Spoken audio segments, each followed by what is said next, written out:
Okay, awesome. So one of the things that for me, right, just a little bit background of myself. I've been at Broward College for 12 and a half years. And for a while, I was a full-time professor of African-American history and American history. And now the last 6 months or so, I serve as the interim associate dean of the criminal justice area, right? And one of the things I recognize is that there are some liberties that we're able to have at the collegiate level, but I'm mindful of just all the wonderful things that Broward County schools are able to do and do for our young people. And I think that some of this does apply for sure, right, into what it is that you all are doing.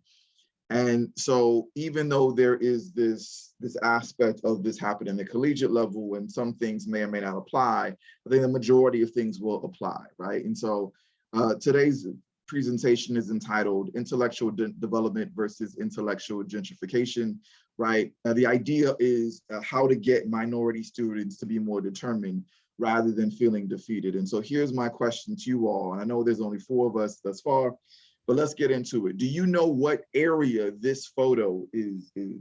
What area this photo was taking place in? Would you take a guess? Well, it's pretty obvious, right? So let me get some feedback. What area in South Florida is this? Okay, so it's laced in the chat. Wynwood. Wynwood, right? Absolutely, right? So this is Wynwood. And so one of the things that we know is that Wynwood experiences gentrification holistically, right? Now, my question to you all is, how would you all define gentrification? What would you say gentrification is, right? How would you define it? We know what it is, like, loosely, but like, how would you define it? If someone says, well, what is gentrification? What would you say to them?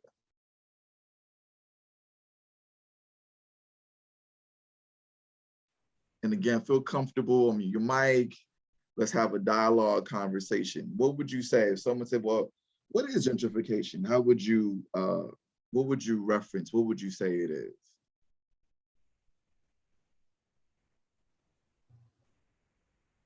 Anybody in the chat, at least? How would you define gentrification?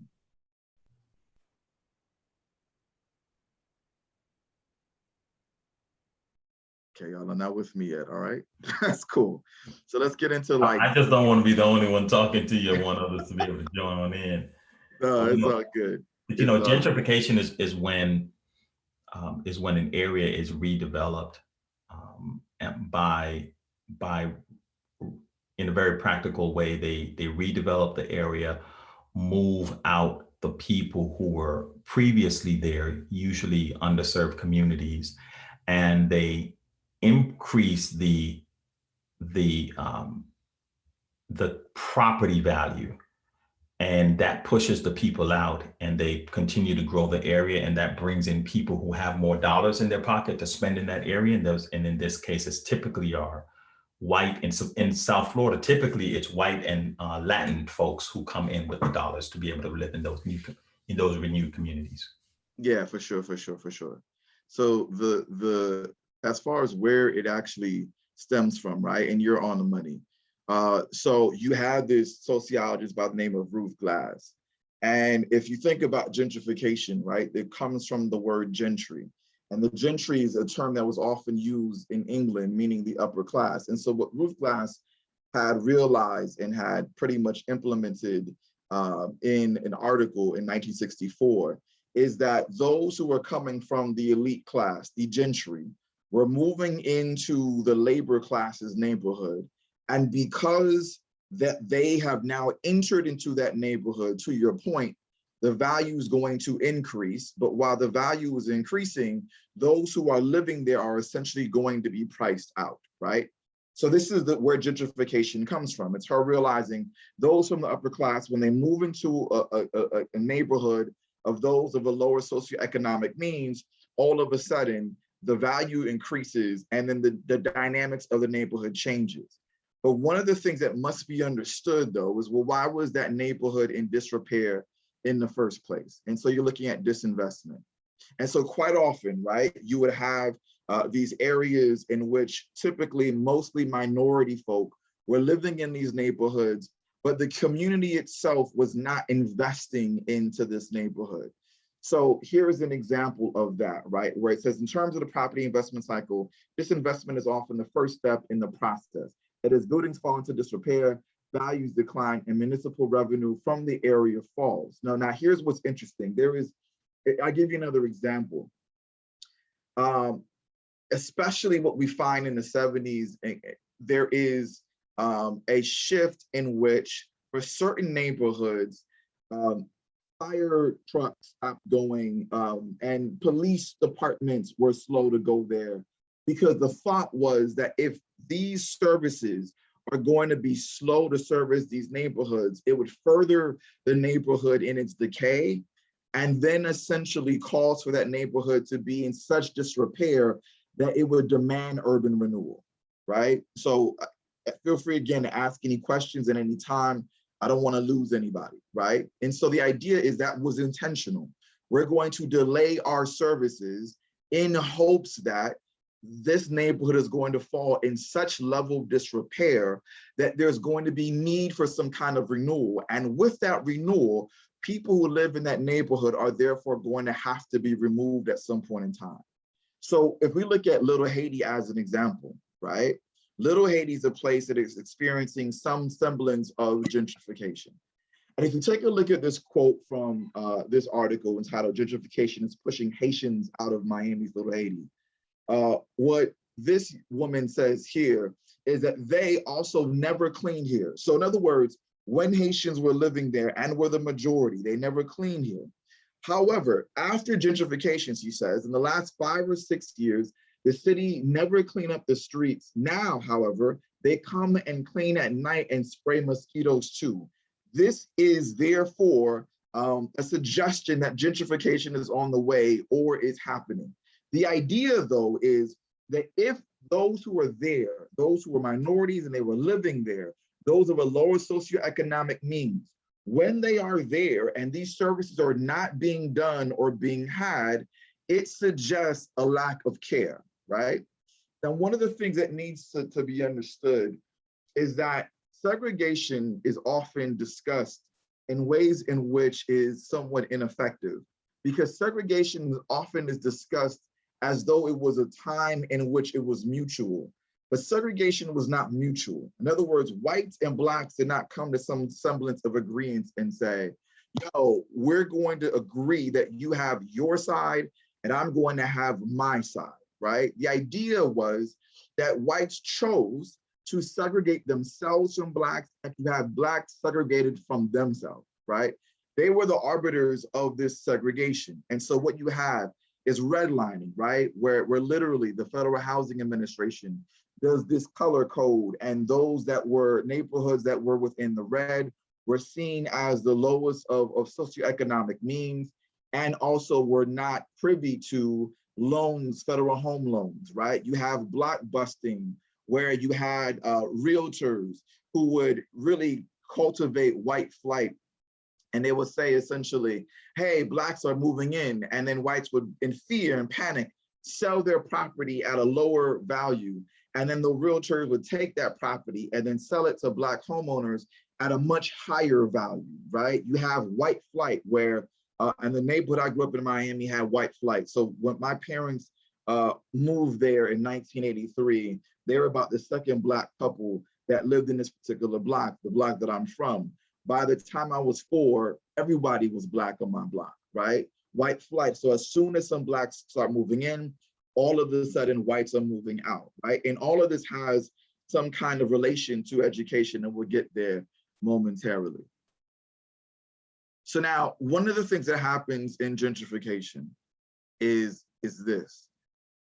When individuals from the gentry move into a Wynwood, which by the way, Wynwood, prior to it really establishing its arts footprint, it was a predominantly Puerto Rican and Black neighborhood.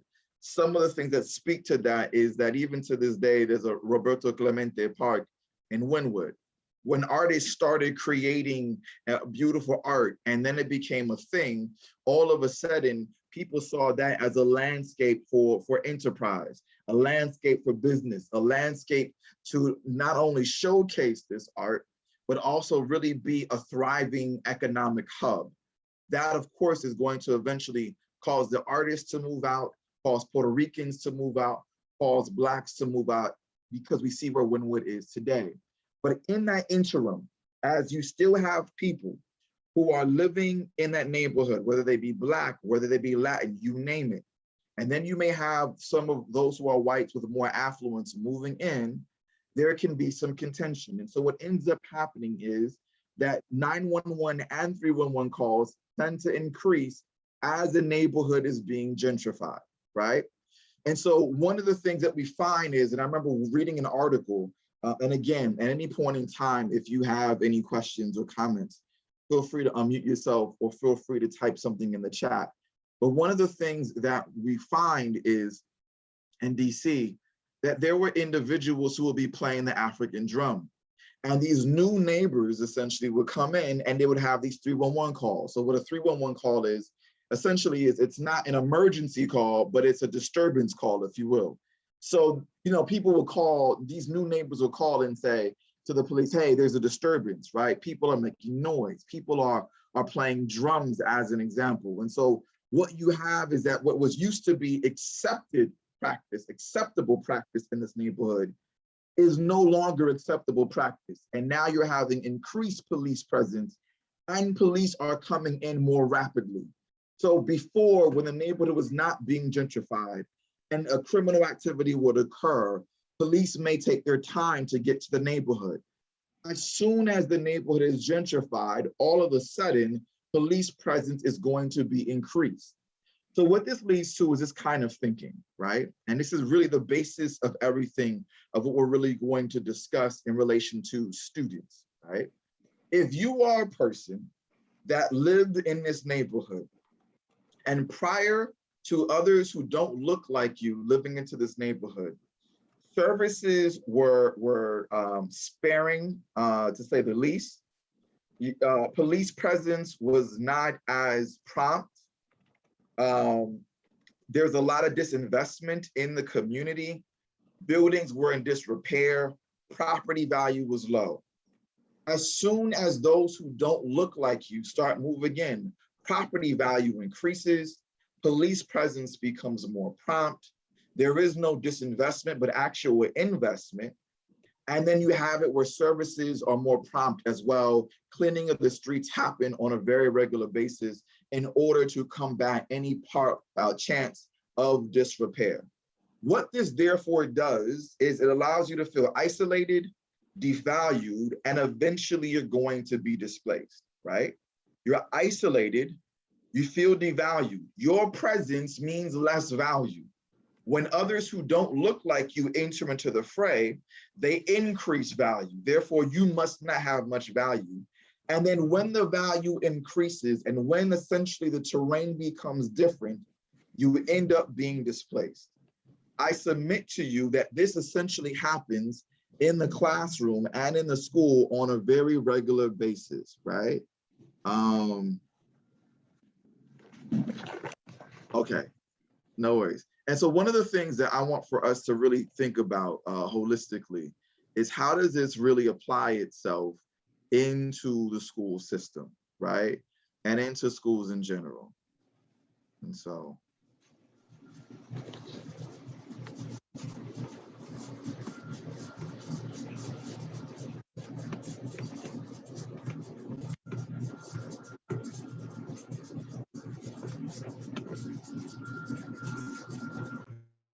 Okay, and so now we get into the context essentially of gentrification, intellectual gentrification specifically, right? So one of the things that I want for us to think about is that the classroom is often a reflection of society.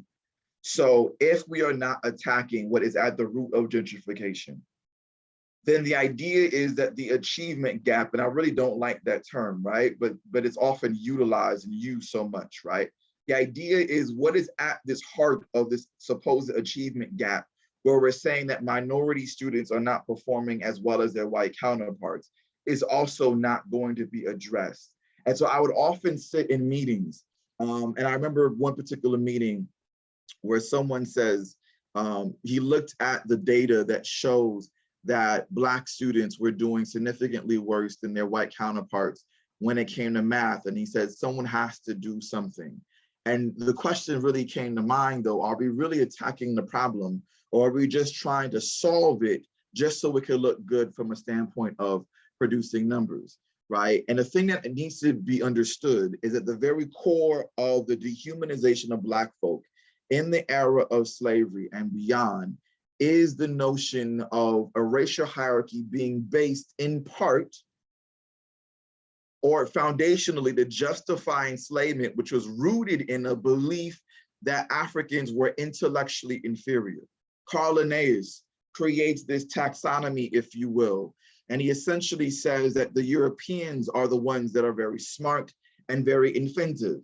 If you think about it, we often refer to whites as Caucasians, though though Anglo-Saxons are not people of the Caucasus Mountain, but the Caucasus Mountains were deemed as beautiful. And so therefore that verbiage existed because of that, right?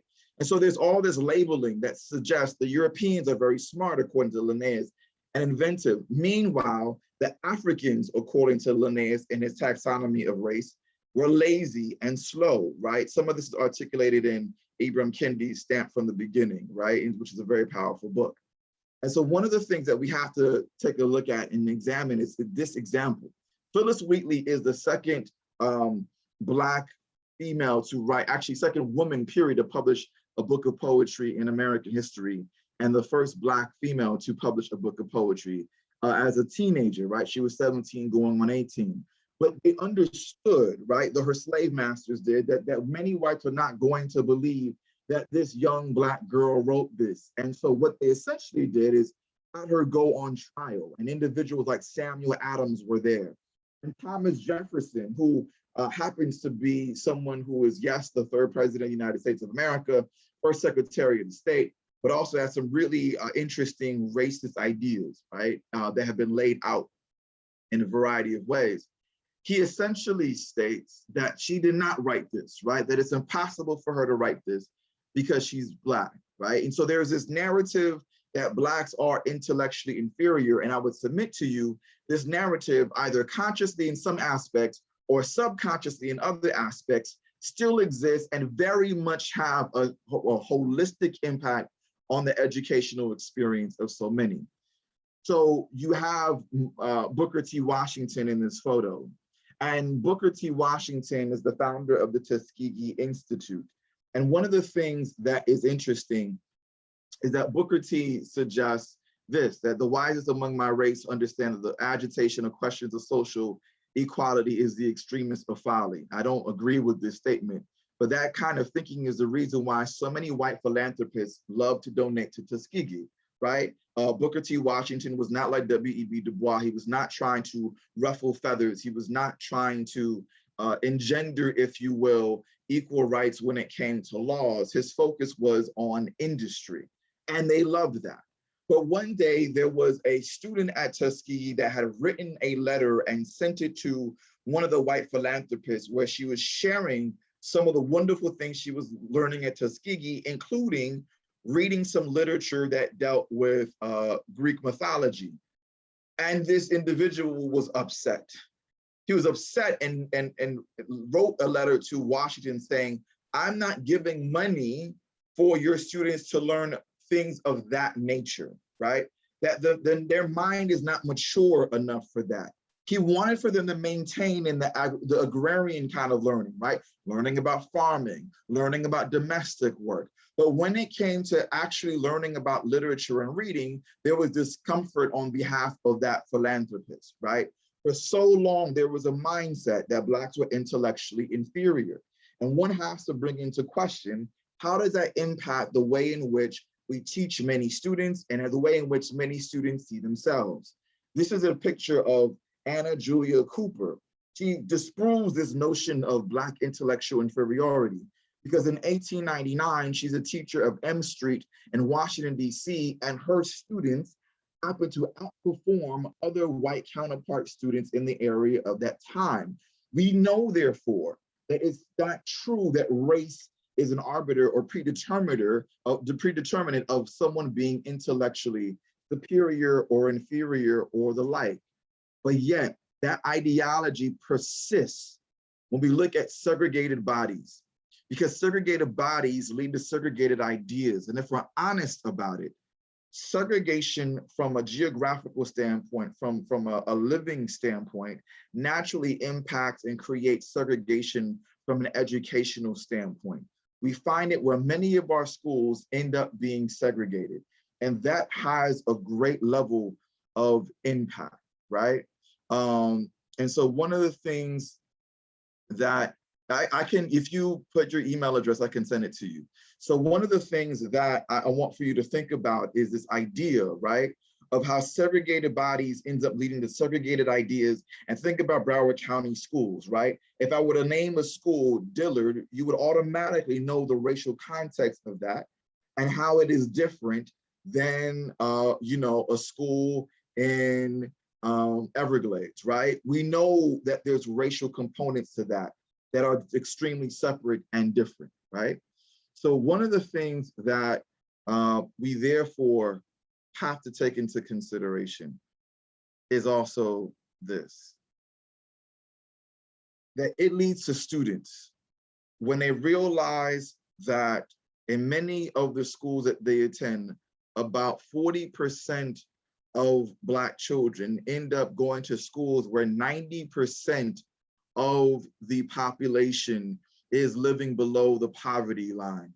It clicks and it says, and it reinforces an idea that if I'm the only one that looks like me, and we happen to be in a space of poverty, and I'm hearing a teacher say, I don't care as long as I get paid, I don't care if you learn or not. Or we hear some other different dynamics, or how we're labeled a lower performing school, or how we lack resources, and how we're an underserved population, and why don't people want to come to our school? All of these are suggesting that you're the problem. Or better yet, in this New York Times piece, right, a while ago, it speaks to how there were individuals in Jefferson County, Alabama, who were looking to create a new school district.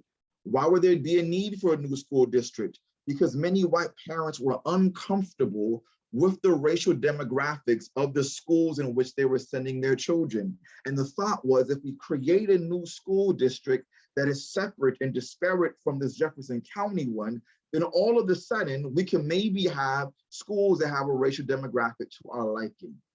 All of these things suggest that you are the problem, right? And so one of the things that also speaks to this is this. Keep in mind, I was, like I said, I'm an associate dean now, but I still teach an African-American history course. And I remember I presented in a presentation, you know, in the classroom, PowerPoint, I should say, Toni Morrison. And I, you know, asked my students, my college students, who is this? My college students didn't know who this was, right? And that was interesting and alarming, to say the least. And it speaks to the fact that we don't speak about Black authors and Black contributors enough. So students are not seeing themselves reflected in science courses, history courses, literature courses. They're not seeing people who look like them, right? Even though Toni Morrison's Beloved in 2006 was considered by New York Times the best American novel in the last 25 years, but yet most of my students who are Black and also attendees of Broward County Public Schools, and some of them Miami-Dade County Public Schools, and attended predominantly Black schools, had no idea who Toni Morrison is, right?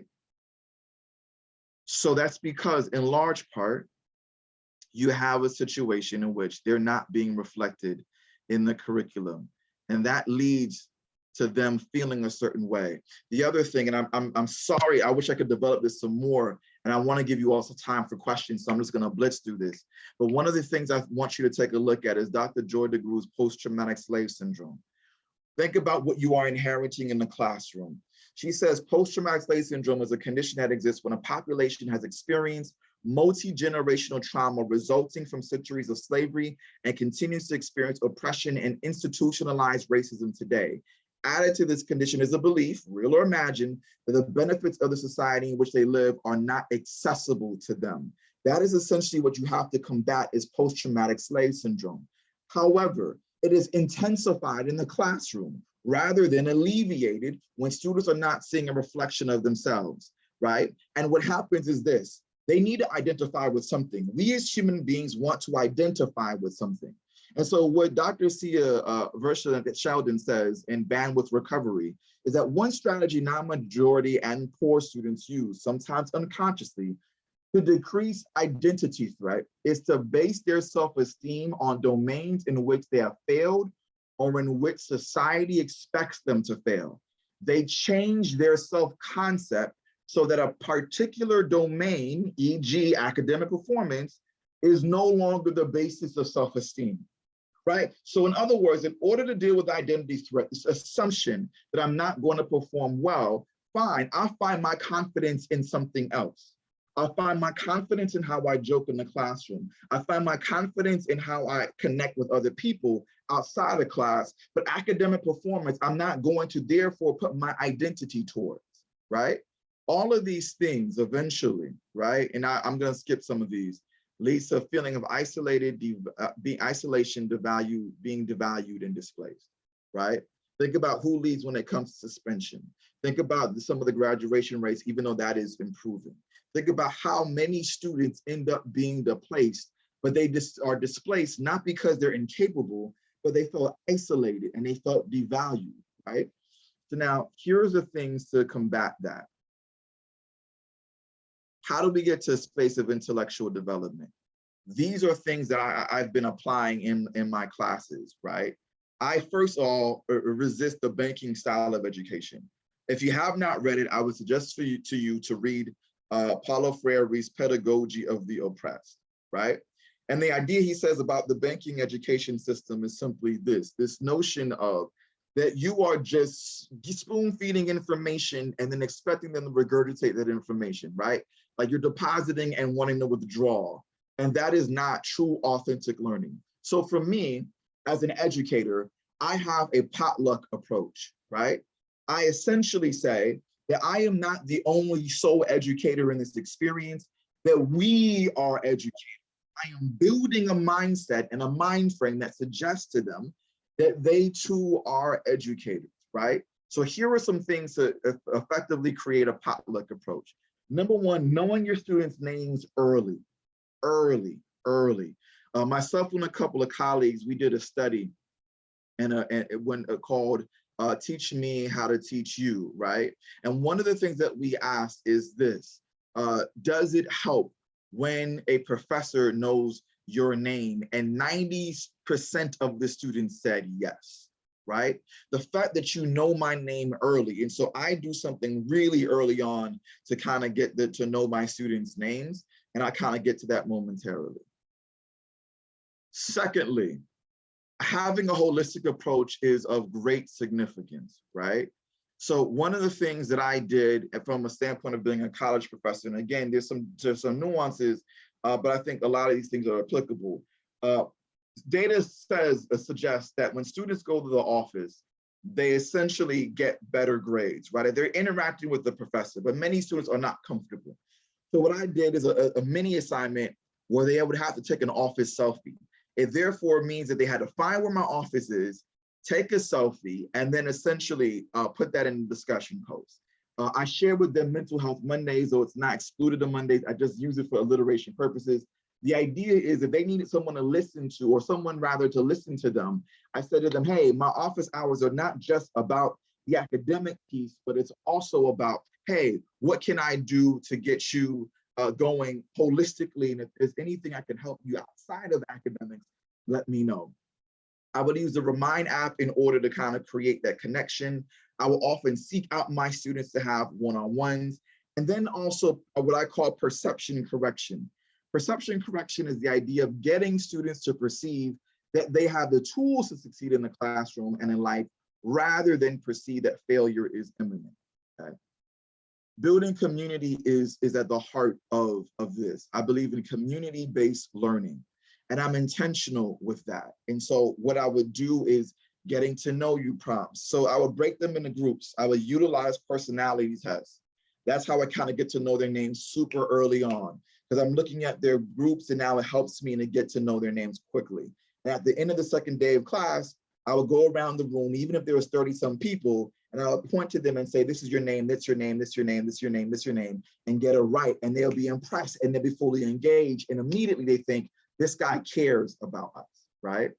Coffee talks, breaking them up into groups, and I would call them coffee talks, where they would discuss the reading.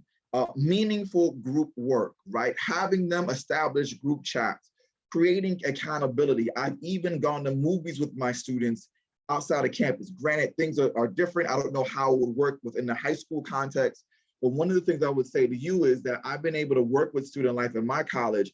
And when we went to go see 12 Years a Slave several years ago, over 100 of us, students, myself, their family and friends, went to go to the movie together, right? And we would close the end of the semester with a potluck. Assignments were always meaningful, right? So one of the things I would do is create group lectures where role reversals, where they themselves are the educators.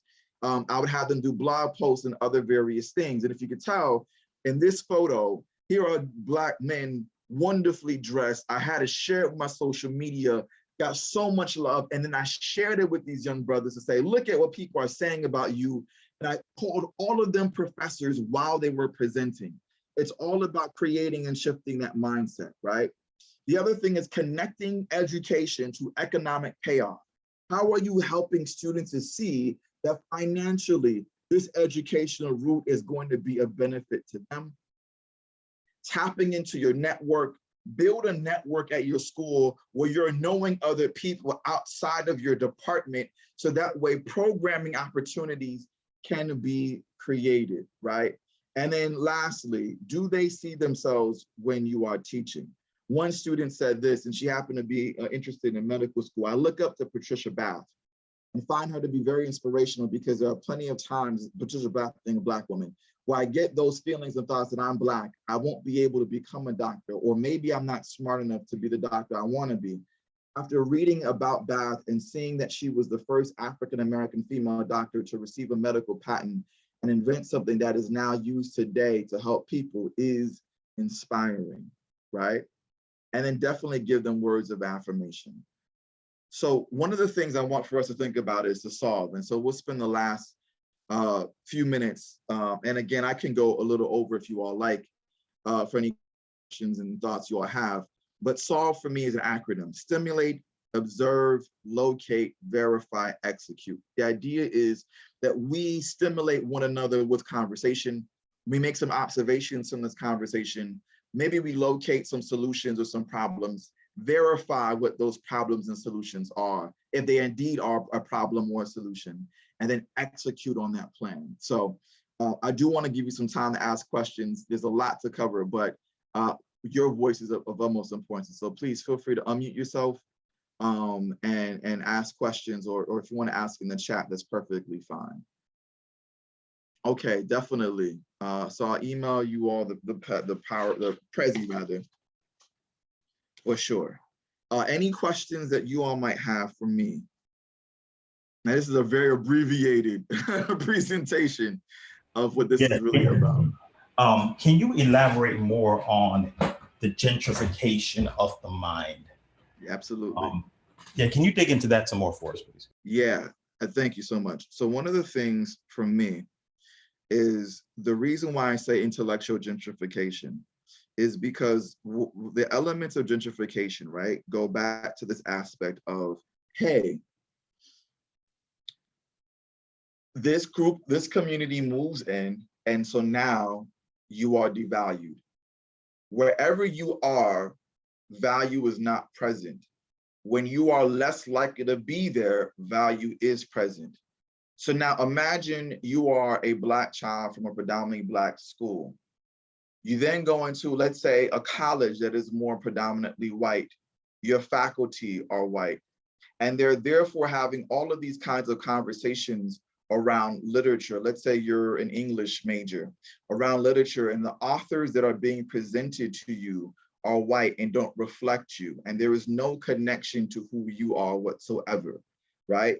It is therefore a devaluing that is going on that says what is of value, what is of significance is information that does not come from those who look like you. And so therefore, this is what value is.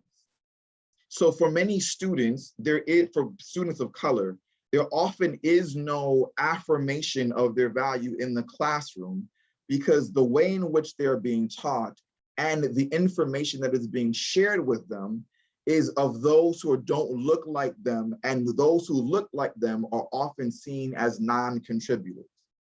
Part of the reason why, and I'll give you an example that I think is interesting.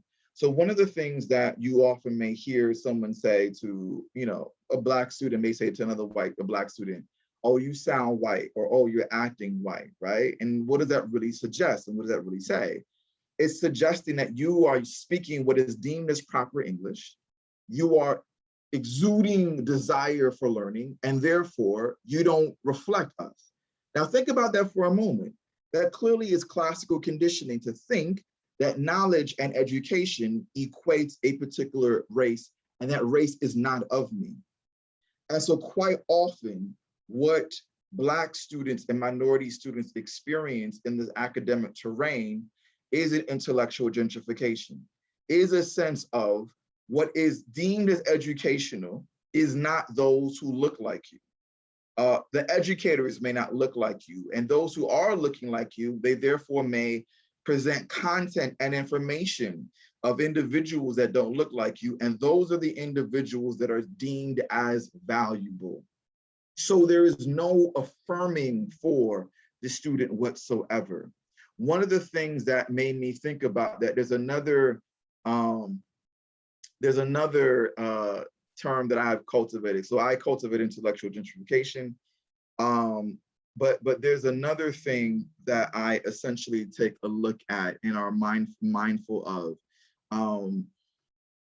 And that is this localization. And so what localization simply means is this: to segregate Black folk, localize them to a particular terrain, right? It says, hey, you can only be a part of this particular location. And if you're only a part of that particular location, then it births a mindset you can only be a part of a particular profession or a particular socioeconomic status, right? And what really birthed me having a deep reflection of that is I happened to attend a conference in Boston called Learning in the Brain, and it merges education and neuroscience. Very fascinating conference. But there were like over 1,000 people, but I counted, including myself, about 5 to 6 Black men in the whole entire conference. And I'm like, why is that the norm, right?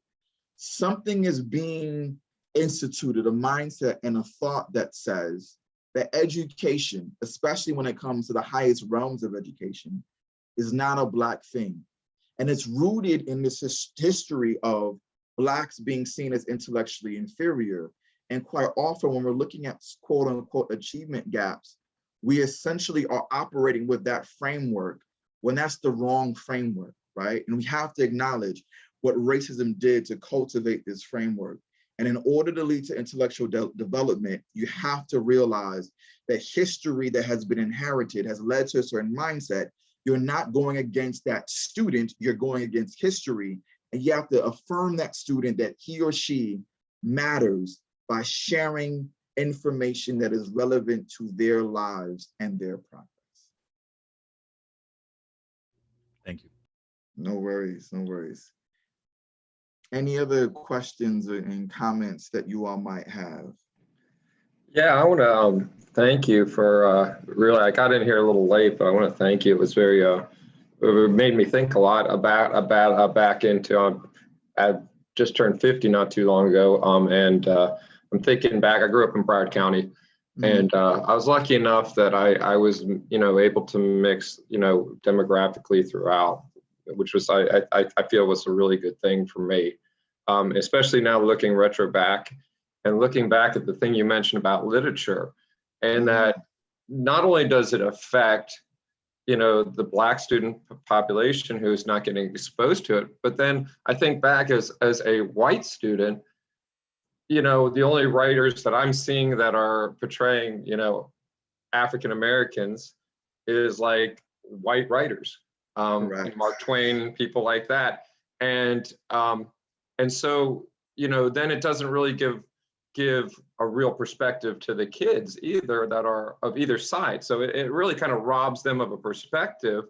In a place like Broward, at the times I grew up, I was lucky enough to be integrated and stuff, and be able to see the real truth. Right. But a lot of places don't have that, and I really didn't realize it. After 50 years, I really never thought back to it.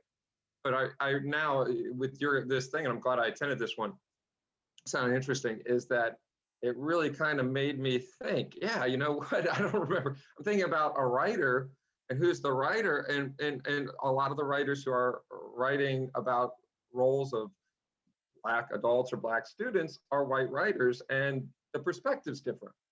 And it just, my reality that I have with the people that I know, and versus the reality of the writers, when I look back, it's pretty far off. So I think you're absolutely right. On both sides of the equation, that is something that really, really needs to be addressed across the board. And it's one of those subtle things. There's so many subtle things that go on, that add up. The world, it's all the little things that make the big things accumulate into big things. Of course there's big things too, but I mean, even with the little things, those big things add up. And that's, so thank you for, this is really informative. I really appreciate it. Heston, you bring up a really good point, and Adrian had mentioned that too in the chat, but he sent it to me by, because I'm sure he meant to say it to you. You made a really good point. And Frank, I'm gonna answer your question as well. So one of the things that all of this does, whether you're white or Black, if within the academic arena, we're mainly only looking at white contributors as suggesting that this is where knowledge came from, it then affirms this history that suggested, right, that there's an intellectual hierarchy, right? So when the only time we're referencing Black contributions is typically within the realm of entertainment, it therefore births the dynamics in which we experience at times what the greatest level of white adulation for Blacks, which is typically in the sports arena, right? So cheering for a basketball player or a football player, you name it. And as soon as that basketball player or football player says something that is deemed as wrong politically, all of a sudden, all that adulation is out of the window. Why? Because the prism is extremely physical, right? And that leads to, William Rhoden's book, the $40 million slave. And people are like, wait a minute, how you comparing athletes to slaves? And I get it, they make millions of dollars, but the dynamics, who typically are the head coaches, who typically are the GMs, who typically are the owners, who are the ones working or playing on the field, right? And that's essentially the prism in which they exist. And so what we have to combat is affirming to students, number one, how this disparities in a real way came about, right? So in my African American history class, we don't start with slavery, we start with Africa, right? Like we were not, our beginning did not begin in slavery. And here's all various accomplishments that Africans essentially had contributed, right? But then if we look at slavery, okay, here's the narrative that slavery created, right? So one of my favorite essays of all time is, and kind of briefly mentioning it in the presentation, but that's the slide I kind of skipped over for time purposes, is Alan Locke's The New Negro. And Alan Locke is the godfather of the Harlem Renaissance, but people hardly ever know who Alan Locke is, and he's hardly ever referenced, right? Which again speaks to these things not being mentioned in the educational arena. And Alan Locke poses this question: is it that the new Negro has appeared more suddenly than it has, more suddenly than assumed, right? And by new Negro, he's referencing in the Harlem Renaissance, people were looking at Black folk as like, who are these people, right? Like, who are these scholars and artists? Like, where did they come from? And Alan Locke is like, no, it's not that a new Negro has suddenly appeared. What he's essentially saying is that the Black folk have always been this brilliant, but slavery created an interruption to that process and created an image of Black folk that both whites have and Blacks also have of themselves, right? And so when we now operate outside of a framework that suggests, well, if you're Black, maybe you lack knowledge, or maybe school doesn't interest you as much, and we're not being honest about systemic aspects that play a role in that, then we enter into a framework in the classroom as educators where we're really seeing our students, whether we want to admit it or not, as less than. If we therefore say, now let's pivot for a moment, let's really interrogate what we mean by knowledge, because often what we mean by knowledge is what is deemed to be European versus just understanding knowledge is diverse. And let's understand value can come in various forms. Then all of a sudden the magic happens. And that's why Anna Julia Cooper was able to perform extremely well. That's why, and I'm sure many of you have heard this term, growth mindset, when Carolyn Dweck employs growth mindset in a Harlem school or in a Native American school in Washington, and then they end up doing significantly better than all schools around them, there's a reason for that, right? There's a reason for that. So this was asked, Frank asked, what are my feelings about discussing achievement gaps with students and involving them in discussing to remedy the situation? So here's the thing around that, Frank, it's a really good question. So for me, what I have discussed it with my students at times, one of the things I recognize is sometimes it works and sometimes it just doesn't. I think what is most important is to really have a sense of where the students are encountering and understanding, because there's data that shows that we say learning styles, but learning styles is really not true, data suggests, right? People say, well, I'm an auditory learner, I'm a visual learner.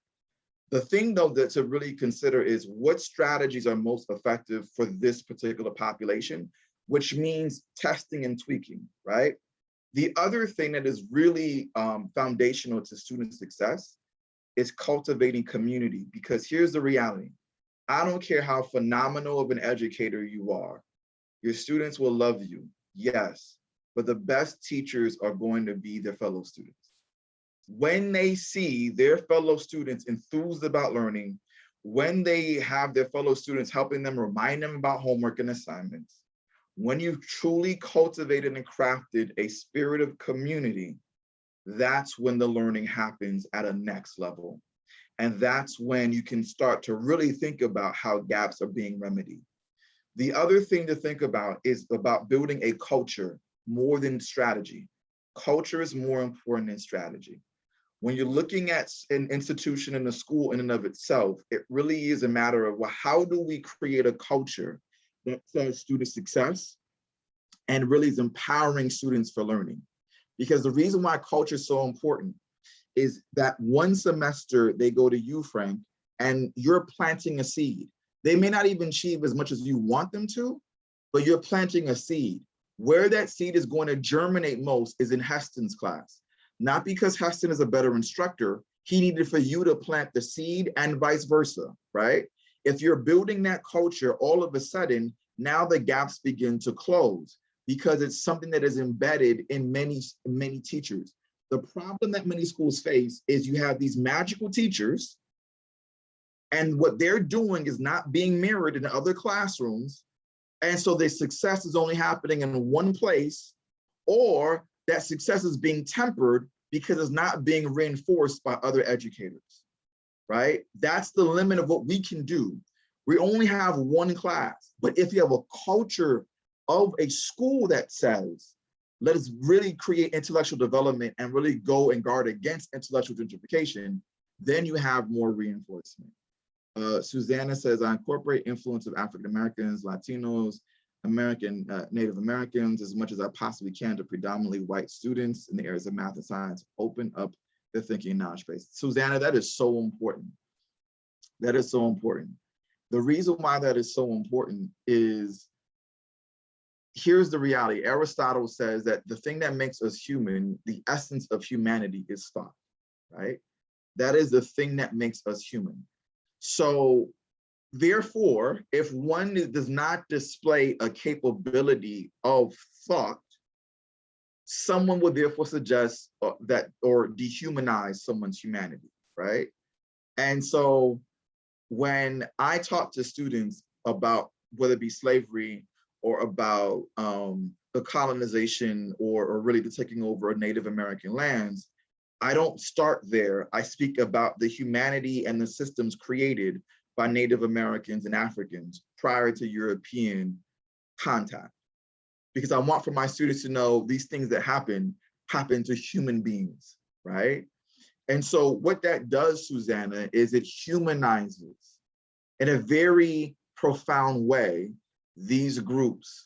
You're looking at math, you're looking at science, you're looking at these STEM fields, and people are assuming that these are European or white dominated spectrums, but really no, right? There's different mathematical aspects that originated in Africa, right? And so by you doing that, you really are humanizing.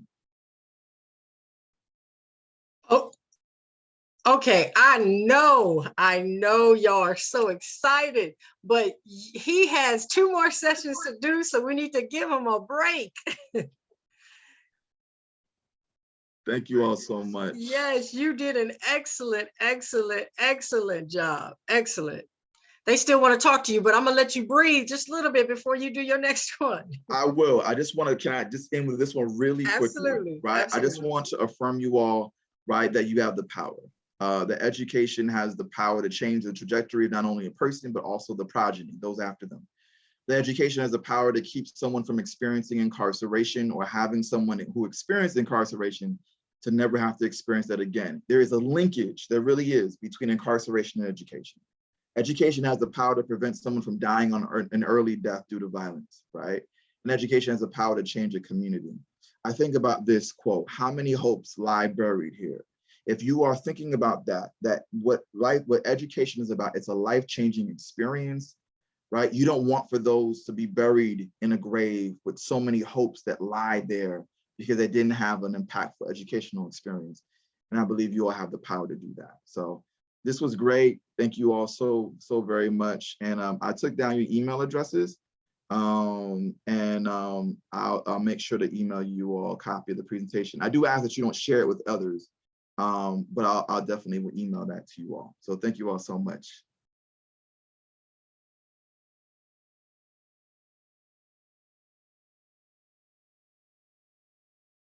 Okay, Louise, I got you as well. I'll make sure to send that to you.